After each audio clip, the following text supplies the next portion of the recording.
L'histoire commence à Mexico, un endroit impitoyable et impie où une personne est kidnappée toutes les heures. Les cartels et les kidnappeurs faisant la loi dans les rues, les riches risquent constamment d'être enlevés. John Cray, ancien agent de la CIA et expert en assassinat, se rend à Mexico pour rencontrer son vieil ami militaire Rayburn. Rayburn dirige une équipe de sécurité qui escorte des gens et profite de la vie au Mexique avec sa femme latina, mais Cray ne va pas bien, il semble épuisé et boit trop, incapable de se débarrasser de la culpabilité de son passé trouble. Lorsque Rayburn apprend que Cray est au chômage depuis un certain temps, il voit une occasion de l'aider. Son ami Ramos, propriétaire d'une usine automobile en difficulté, lui a demandé de trouver un garde du corps fiable pour sa fille, un travail que Cray est étonnamment réticent à accepter, trouvant une excuse pour le refuser. Il pense qu'il n'est pas une personne convenable et son problème d'alcool ne l'aide pas non plus. Cependant, après tous les entretiens, Rayburn réussit à convaincre Cray d'accepter le poste. Dans la scène suivante, on voit Ramos se faire astucieusement convaincre par son avocat, Jordan Calu, que l'embauche d'un garde du corps pour sa fille est essentielle pour renouveler leur police d'assurance contre les rançons. L'assurance contre la rançon est très prisée par les riches en cas d'enlèvement, mais pour être valable, elle doit comporter un garde du corps. Ramos commence alors à interroger Cray, qui a été nettoyé, et est impressionné par son passé, ses 16 années de service militaire et sa grande expérience dans la lutte contre le terrorisme. Malgré les problèmes d'alcool de Cray, Ramos décide de lui donner une chance, mais l'avertit de faire profil bas, surtout vis-à-vis de sa femme. Lorsqu'ils arrivent dans la luxueuse demeure de Ramos, Lisa, la belle épouse américaine, entre en scène. Elle ne prend même pas la peine de regarder le CV de Cray lorsqu'elle découvre qu'il est également américain. La confiance que Lisa accorde rapidement à Cray est évidente lorsqu'elle demande à Peta de l'accompagner dans sa chambre. Bien que Cray reste impassible pendant qu'elle lui fait visiter les lieux, Peta se révèle être une vraie personne, essayant d'être amicale et d'apprendre à le connaître. Plus tard, Peta s'attache encore plus à Cray, disant à sa mère qu'il ressemble à un gros ours triste. Le lendemain matin, Cray est de service et conduit Peta à l'école, mais la jeune fille bavarde n'arrête pas de bavarder et commence à énerver Cray. Lorsqu'ils arrivent à l'école, Peta présente Cray à sœur Anna, la directrice de l'école. De retour chez lui, Cray reçoit la visite surprise de Lisa, qui l'oblige à ranger son verre. La femme lui demande comment se passent les choses avec Peta. Cray explique qu'il n'est qu'un garde du corps et certainement pas l'ami de Peta. Le problème réside dans le fait que Peta est extraverti, alors que Cray ne l'est pas. Comme il est de coutume pour tous les protagonistes dépressifs et qui se détestent, Cray boit jusqu'à l'abrutissement la nuit. Un soir fatidique, après une série de moments sombres et inquiétants, Cray atteint son point de rupture. Il prend le pistolet, le met sur sa tempe et appuie sur la gâchette, mais à sa grande surprise, l'arme ne se déclenche pas. Lorsqu'il en discute plus tard avec Rayburn, tous deux avancent toutes sortes de raisons pour expliquer l'échec du tir, mais l'attribuent finalement au destin. Cray décide donc de conserver la balle qui lui a sauvé la vie. Lors de son deuxième jour de travail, Cray remarque qu'une voiture suspecte le suit. Il emprunte rapidement un crayon pour noter le numéro de la plaque d'immatriculation, mais il s'arrête brusquement pour éviter un accident et la voiture repart. Malgré l'échec de Cray, Peta réussit à faire ce qu'il n'a pas réussi à faire. Dans la scène suivante, on voit Cray donner un coup de main à Peta après son entraînement de natation. Il semble que Cray ait fait de l'attention portée à Peta son but, sa raison d'aller de l'avant après l'échec de son suicide. Il continue à lui donner des conseils sur la façon de gagner la prochaine compétition de natation.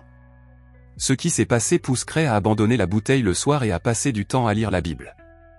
Le lendemain, Peta se rend à son cours de piano, qui ne l'enthousiasme guère. Elle démontre son intelligence en racontant à Cray comment elle a réussi à noter le numéro d'immatriculation de la voiture qui la poursuivait alors que lui n'y est pas parvenu.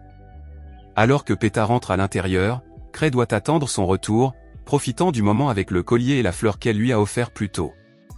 Cray presse des problèmes lorsqu'une voiture de police bloque la route, ce qui confirme ses craintes lorsque la voiture qui les suivait réapparaît et s'arrête juste devant la maison dans laquelle Peta est entrée. Cray se précipite vers la maison au moment où Peta en sort joyeusement, la pauvre fille est terrifiée et stupéfaite. De manière inattendue, les officiers commencent à lui tirer dessus.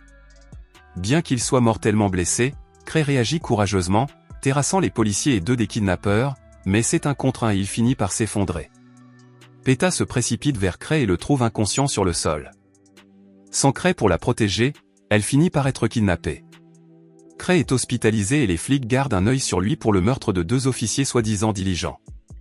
les choses deviennent intéressantes lors de la conférence de presse du chef de la police, lorsqu'une journaliste courageuse, Mariana Guerrero, se demande comment il est possible que les flics aient été présents avant l'enlèvement.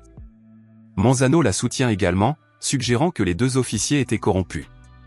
Plus tard dans la nuit, Manzano et Rayburn sortent secrètement Cray de l'hôpital, craignant que la police ne lui fasse du mal. Le manoir des Ramos est envahi par des policiers, dont Victor Fuentes, le chef de la brigade anti-kidnapping, qui attendent l'appel des ravisseurs. Il appelle un homme connu sous le nom de Lavos. Il fait partie d'une fraternité appelée la Hermandad et demande 10 millions de dollars pour libérer Peta, divisé en 2 sacs. Il donne à Samuel des instructions claires, suivre les étapes et cacher l'argent dans le coffre d'une voiture à un endroit précis. Mais alors qu'il pense que tout va bien, des coups de feu retentissent. Un groupe de malfrats tend une embuscade à la voiture de livraison et tue les ravisseurs. Le lendemain, les policiers sont toujours en poste au manoir des Ramos. Ils reçoivent à nouveau un appel de la voix. Elle accuse Ramos de double jeu et menace de tuer Peta. La corde sensible de Lisa est mise à rude épreuve et elle supplie la voix, en sanglotant, de ne pas faire de mal à sa fille, mais il lui répond froidement. Le visage de Lisa se contorsionne de douleur alors qu'elle absorbe le poids de la nouvelle, sa tristesse se transformant en fureur lorsqu'elle s'en prend aux policiers qui l'entourent, exigeant qu'il s'en aille. Lorsque Cray se réveille, Rayburn l'informe de tout ce qui s'est passé. Plus tard dans la journée, ils se rendent sur les lieux du crime. Mariana arrive sur les lieux du crime. Mariana commence à parler d'El Hermandad, disant qu'il s'agit d'une fraternité qui protège des policiers et des fonctionnaires corrompus. La femme est déterminée à les dénoncer et dit à Cray qu'elle fera tout ce qu'elle peut pour l'aider. Bien que Rayburn hésite d'abord à l'aider, la détermination de Cray est inébranlable et Rayburn finit par céder. Cray se rend chez Ramos et prend le journal de Peta avec le numéro de la plaque d'immatriculation. Il fait une promesse sérieuse à Lisa, jurant de se venger des responsables de l'enlèvement. Il s'arme d'un tas d'armes, des plus grosses aux plus petites, et met même la main sur un lance-roquettes, grâce aux relations de Rayburn. Il appelle Mariana pour obtenir des informations sur la plaque d'immatriculation relevée par Peta. Mariana demande à son ami Manzano de l'aider. Ils finissent par retrouver la voiture et Cray s'empresse de confronter le conducteur, Roré González, impliqué dans l'enlèvement de Peta. Bien que González dise qu'il est policier, Cray ne s'en préoccupe pas et lui dit de conduire, tout en gardant son arme pointée sur lui. Plus tard, González est retrouvé nu et ligoté au volant de sa voiture. Cray commence une torture calculée pour obtenir des réponses sur les ravisseurs. Alors que l'interrogatoire s'intensifie, González révèle qu'il ne communique que par téléphone et qu'il remette les otages à un groupe appelé les Gardiens. Lorsque González révèle l'emplacement des Gardiens, Cray, vindicatif, abat l'homme sans hésiter et précipite sa voiture du haut d'une falaise. Cray suit les Gardiens jusqu'à une boîte de nuit. Positionné près de la porte, il fait irruption dès qu'elle s'ouvre, tirant sur une femme qui tente de s'échapper. Il élimine rapidement le garde comme un insecte, puis passe à l'interrogatoire d'un autre kidnappeur. Ce dernier est facile à interroger car il révèle tout sans un mot. Il nous dit tout sur Monsieur Fuentes, chef de la commission des enlèvements. C'est lui qui a détourné l'argent de la rançon. Une fois qu'il a obtenu les informations nécessaires, Cray l'élimine froidement. Cray découvre bientôt que les Gardiens ont enlevé une autre fille, ce qui lui rappelle de douloureux souvenirs de Peta. Il la sauve et remet à Mariana la carte de crédit des ravisseurs, en lui demandant de remonter la piste de l'argent. Il faut maintenant s'occuper de Fuentes. Cray organise un plan pour le capturer vivant. Il se positionne dans une maison stratégique et prépare son lance-missile à l'épaule. Lorsque Fuentes et ses gardes du corps se présentent, Cray envoie un missile dans leur direction. Sortant des flammes, Cray élimine rapidement les gardes du corps restants et kidnappe Fuentes. Peu après, Cray attache Fuentes à sa voiture. Menaçant Fuentes d'une bombe qu'il a placée dans son rectum, Cray lui donne 5 minutes pour avouer.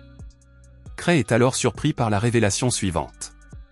Fuentes est le chef de l'Hermandad de Los Angeles et a détourné l'argent de la rançon, avant de découvrir que les 3/4 de cet argent n'étaient que du papier de rebut sans valeur. Il s'avère que l'avocat de la famille a pris le reste. Sans sourciller, Cray se rend tranquillement chez l'avocat, laissant à Fuentes le soin de faire exploser l'argent.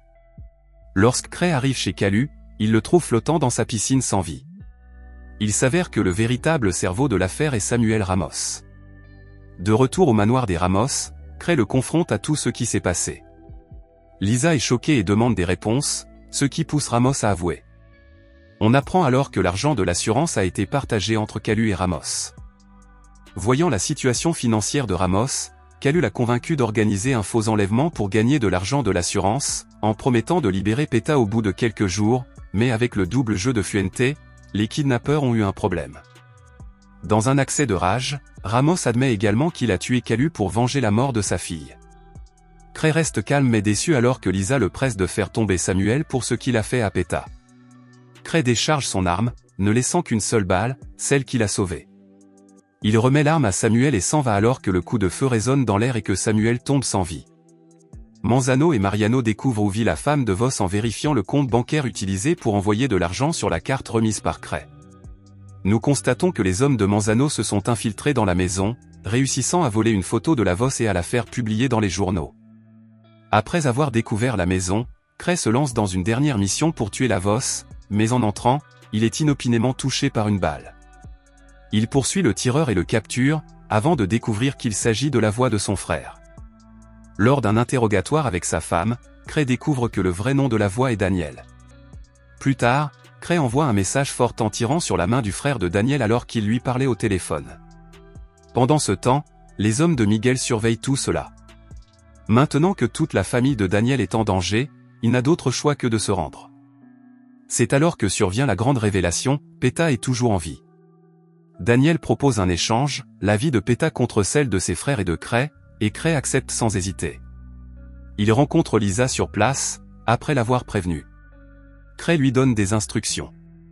Puis nous voyons Cray se diriger vers son destin. Des hommes armés l'attendent de l'autre côté d'un pont. Ayant déjà perdu beaucoup de sang, ses mouvements sont lents. Une fille saute de la voiture des ravisseurs. Créasi est soulagée lorsque Peta l'appelle par son nom et court vers lui. Elle trouve du réconfort dans son étreinte. Il lui remet le journal rose et la ramène à sa mère. Alors que Peta retrouve sa mère, Créasi est escorté et jette un dernier regard à Peta. Dans la voiture, en larmes, il trouve enfin la paix en serrant le collier qu'elle lui a donné. Daniel possède désormais le corps de Cray et son frère, mais ce n'est pas une victoire pour lui. Peu après, il est tué par Manzano lors de l'arrestation.